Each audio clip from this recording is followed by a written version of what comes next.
My dear students, and today I want to teach everyone's verb of forms and the various form of the verb: base form, past tense form and past participle form.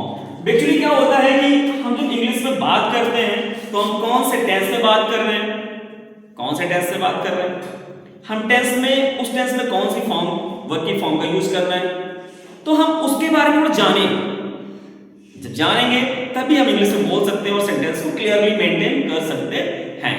Let's चलिए बताते हैं various form of the verbs, first form, second form, third form. जिसको हम लोग first form को बोलते हैं base form, second form को बोलते हैं पास्ट टेंस फॉर्म बोल सकते हैं, थर्ड सेट को बोलते हैं पास्ट पार्टिसिपल फॉर्म। चलिए जैसे कि पहला सेंटेंस, पहले जो हमारी यूनिट दी हुई है, वर्ब दी है, लिव दिया है। लिव मतलब होता है रहना, लिव मतलब होता है रहना। जैसे कि हम प्रेजेंट में बात करते हैं, प्रेजेंट के सिंपल सेंटेंस में बात करते हैं, मैं अपने गांव में रहता हूं, I live in my house, I live in my village. मैं अपने गांव में रहता हूं तो I live in my village. अगर मैं अपने घर में रहता हूं तो I live in my house. Okay, ये हमारा प्रेजेंट हो गया। अब चलिए हम पास्ट में बात करते हैं।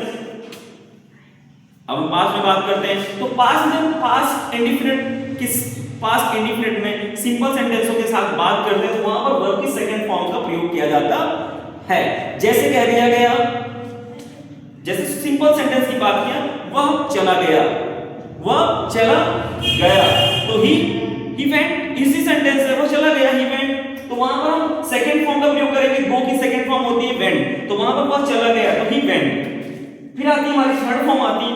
थर्ड फॉर्म में क्या होता है, जैसे कि हम present perfect tense, past perfect and future perfect tense, इन तीनों टेंसों में क्या होता है कि only verb of third form का प्रयोग किया जाता है। जैसे कि मैंने खाना खाया, मैंने खाना खाया, तो खाया है, खाया सिर्फ खाया, तो ये पास्ट इंडेफिनिट हो गया। फिर मैंने कहा मैंने खाना खाया है, तो ये हो गया प्रेजेंट परफेक्ट। तो मैंने खाना खाया है तो I have eaten the food, eat, ate, eaten, first form, second form, third form. तो ये वर्ब ऑफ फॉर्म का बहुत ही इंपॉर्टेंस है इंग्लिश स्पीकिंग में और इंग्लिश लिटरेचर में। Who is all given this English subject, English literature और द इंग्लिश ग्रामर का बहुत यूज किया जाता है। चलिए बात करते हैं। जैसे हमारी फर्स्ट फॉर्म होती है लिव, लिव की सेकंड फॉर्म होती है live and third form also होती है लिव। फिर होती है हो, फर्स्ट फॉर्म हो तो होप होती है, सेकंड फॉर्म होप होती है, थर्ड फॉर्म आल्सो होप।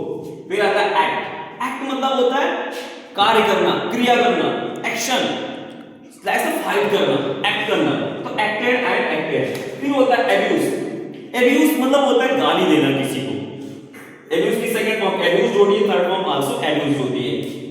फिर आता है टर्न, टर्न एंड टर्न। फिर होता है वॉक, वॉक एंड वॉक। इसमें क्या होता है कि आप बहुत ज्यादा बोलते हैं, इसको टहलना, टहलने गए तो टहलने को वॉक बोलते हैं, टहलने गया, टहलने गया तो ही वॉक्ड, ही वॉक, वो टहलता है तो ही वॉक, ही वॉक्स। तो आप according to tense you use verb of forms, first form और second form, third form. Like एक फॉर्म होती है, फोर्थ फॉर्म होती है। फोर्थ फॉर्म में आईएनजी होता है, वर्ब प्लस आईएनजी बोलते हैं। जैसे कि मैं लिख रहा हूं, आई एम राइटिंग, राइट का राइटिंग हो गया, मैं गा रहा हूं, आई एम सिंगिंग, मैं नाच रहा हूं, I am dancing. Actually something everyone's actions, कुछ ना कुछ लोग कुछ ना कुछ क्रिया करते हैं। फिर आता है मेरा अराइज, एरोस, अराइजन। फिर आता है बियर, बोल, बॉर्न। बियर का मतलब होता है जन्म, जन्म, और बॉर्न सेकंड फॉर्म और थर्ड फॉर्म बॉर्न मतलब जन्म देना। फिर आता है हमारा बीट, बीट, बीट, बीटन। फिर होता है हमारा ब्रेक, ब्रोक, ब्रोकन। ये हमारी वर्ब ऑफ फॉर्म होती है। इनका इस्तेमाल सबसे ज्यादा किया जाता है बिकॉज इनके बिना हम सेंटेंस को अच्छे से नहीं मेंटेन कर सकते, ना बता सकते हैं, ना समझा सकते हैं, ना तो उनसे बोल सकते हैं। चलिए हम लोग थोड़ा सा पंक्चुएशन की बात कर लेते हैं इसी अंग में। पंक्चुएशन हमारी कुछ दी हुई है, जैसे पंक्चुएशन कुछ वर्ड मीनिंग्स होती हैं जिनको हम लोग को समझना, बोलना, पढ़ना, बात करना। सपोज ऐसे वर्ड हम लोग बात करते हैं घर में, जैसे घर में लोगों ने बात करना शुरू किया तो बहुत सारे ऐसे वर्ड होते हैं वो इंग्लिश में बोल देते हैं, लेकिन मुझे उनकी हिंदी नहीं पता होती। चलिए थोड़ा सा हम लोग हिंदी बात भी कर लेते हैं। जैसे प्लीज आनंद होता है, ग्रेस, कृपा होती है।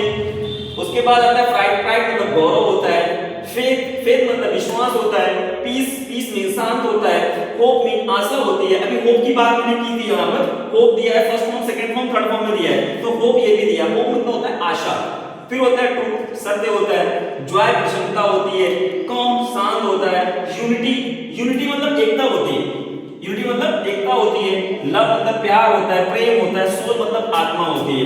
एक्चुअली होता क्या है कि हम लोग को इंग्लिश पढ़ना आती है, लेकिन इंग्लिश का मीनिंग नहीं पता होता है, इंग्लिश का मीनिंग नहीं पता होता है, ग्रामर के रूल्स नहीं पता होते हैं, तो एक्चुअली क्या होता है इंग्लिश से रीड कर सकते हैं, but I can not explain this.